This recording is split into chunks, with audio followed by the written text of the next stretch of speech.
మీ ఊరి నుంచి మీరు రిపోర్టర్ కాదలుచుకున్నారా? మీరు ఇదివరకు స్ట్రింగర్ గా పనిచేసినా, కెమెరామెన్ గా వర్క్ చేస్తున్నా పర్లేదు. ఫ్రీలాన్సర్ గా పనిచేసే ఛాన్స్. రాజకీయాల నుంచి సినిమాల దాకా, లైఫ్ స్టైల్ నుంచి పర్యాటకం వరకు ఎక్కడి నుంచైనా ఏ వార్త అయినా సరే కవర్ చేయవచ్చు. వార్త కొట్టు, క్యాష్ పట్టు.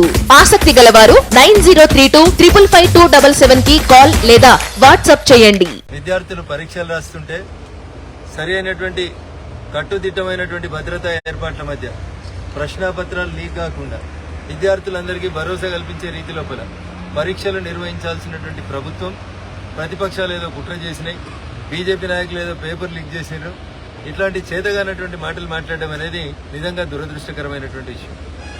మొదటి రోజు తెలుగు పేపర్ లీక్ అయిన రోజే నిజంగా రాష్ట్ర ప్రభుత్వానికి చిత్తశుద్ధి ఉంటే, లేదా విద్యాశాఖ మంత్రి గారు సంబంధిత అధికారులు దాని మీద రివ్యూ చేసి ఎగ్జామినేషన్ సెంటర్లోకి ఎవరి సెల్ ఫోన్ కూడా రాకుండా ఒక నిబంధన ఇచ్చి, ఇన్విజిలేటర్దైనా, ఇన్స్పెక్షన్ చేయడానికి వచ్చేటోళ్ళదైనా, డిఈఓలదైనా, ఎగ్జామ్ రాసే వాళ్ళదైనా, స్టాఫ్దైనా ఎవరి మొబైల్ ఫోన్లైనా గేటు బయటనే పెట్టండి అనేటువంటి ఒక చిన్న నిబంధనని ఇచ్చి పోలీస్ అధికారులకు ఆ దిశగా సరి అయినటువంటి సూచనలు ఇచ్చుంటే ఈ దుస్థితి వచ్చేది కాదు.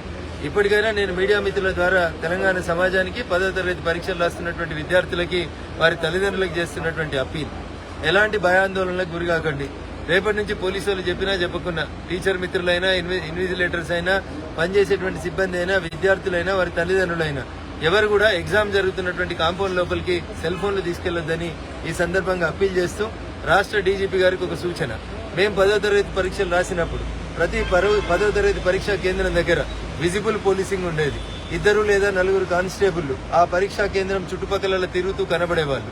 విజిబుల్ పోలీసింగ్ ఉండడం వల్ల ప్రజలు అట్లాంటి తప్పుడు పనులు చేయాలనేటువంటి ఆలోచన కూడా రాకుండా ఉండేది. కాబట్టి ఇప్పటికైనా మా దగ్గర క్యాడర్ లేదు, మా దగ్గర స్ట్రెంత్ లేదు, మా దగ్గర సరిపోయేంత బలగం లేదు కాబట్టి మేము పంపలేకపోతున్నాం అనేటువంటి మాటలు మాట్లాడకుండా ప్రతి ఎగ్జామినేషన్ సెంటర్ దగ్గర విజిబుల్ పోలీసింగ్ ని ఏర్పాటు చేయండి. గేటు దగ్గరే ఎవరి అయినా సెల్ ఫోన్లని గేటు బయటనే ఉంచండి. అది రాసే పరీక్ష రాసేటువంటి విద్యార్థులైనా, తల్లిదండ్రులైనా, ఇంకెవరైనా గేటు దాటి సెల్ ఫోన్ లోపలికి పోయినట్టయితే ఎగ్జామ్ పేపర్ బయటికి రాదు. కాబట్టి రాజకీయాలు తర్వాత మాట్లాడుకుందాం, అరెస్టులు, కొట్లాటలు, కోర్టులు, పోలీసులు తర్వాత తెలుసుకుందాం. ఇది రాజకీయాలు మాట్లాడడానికి సరైనటువంటి సమయం కాదు.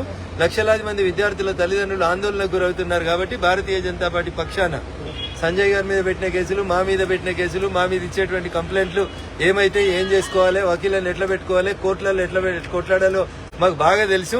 మీరు ఎంత అణిచివేయాలని చూస్తే అంత పైకి వస్తాం. న్యూటన్ థర్డ్ లాని గుర్తుపెట్టుకోవాలి రాష్ట్ర ప్రభుత్వం. For every action there is an equal and opposite reaction.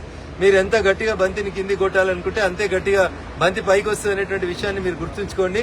మా మీద కేసులు పెట్టడం, మమ్మల్ని అరెస్ట్ చేయడం, మమ్మల్ని ప్రివెంటివ్ అరెస్ట్ చేయడాలు మానేసి విద్యార్థులకి పేపర్ లీక్ కాకుండా ఒక స్వచ్ఛమైనటువంటి భరోసా ఇచ్చి పేపర్లు మంచిగా జరిగేలాగా మిగతా 8 పేపర్లనైనా సరిగా జరిపేలాగా చూడాలని చెప్పి నేను ఈ రాష్ట్ర ప్రభుత్వానికి అప్పీల్ చేస్తూ బండి సంజయ్ గారి అరెస్ట్ ని మేము తీవ్రంగా ఖండిస్తా ఉన్నాం. మాకు న్యాయస్థానాల మీద సంపూర్ణమైనటువంటి విశ్వాసం ఉంది. కోర్టులు వారికి బెయిల్ మంజూరు చేస్తాయని చెప్పి మేము ఆశపడతా ఉన్నాం. చట్ట ప్రకారం ఈ కేసులను ఎదుర్కొంటాం. పోలీస్ మిత్రులకు కూడా నాదొక విజ్ఞప్తి, తొందరపడి తప్పుడు కేసులు పెట్టి మీరు అబాసు పాలు కావద్దు. భారత రాజ్యాంగాన్ని, ఇండియన్ పీనల్ కోడ్ ను గౌరవించండి, చట్ట ప్రకారం పనిచేయండి అని పోలీస్ మిత్రులకి ఈ సందర్భంగా ఇతో పలుకుతా ఉన్నాను. థ్యాంక్ యూ అనండి. హాయ్ ఫ్రెండ్స్, మా టుడే టుమారో యూట్యూబ్ ఛానల్ చూస్తున్నందుకు చాలా థ్యాంక్స్. మరిన్ని లేటెస్ట్ వీడియోస్ కోసం వెంటనే సబ్స్క్రైబ్ చేయండి. అలాగే ఈ బెల్ ని కూడా రింగ్ చేసేయండి. మా నోటిఫికేషన్స్ అన్ని మీ మొబైల్లో వస్తాయి. అలాగే మా వీడియోస్ మీకు నచ్చితే లైక్ చేయండి, షేర్ చేయండి, నచ్చకపోతే కామెంట్ చేయండి.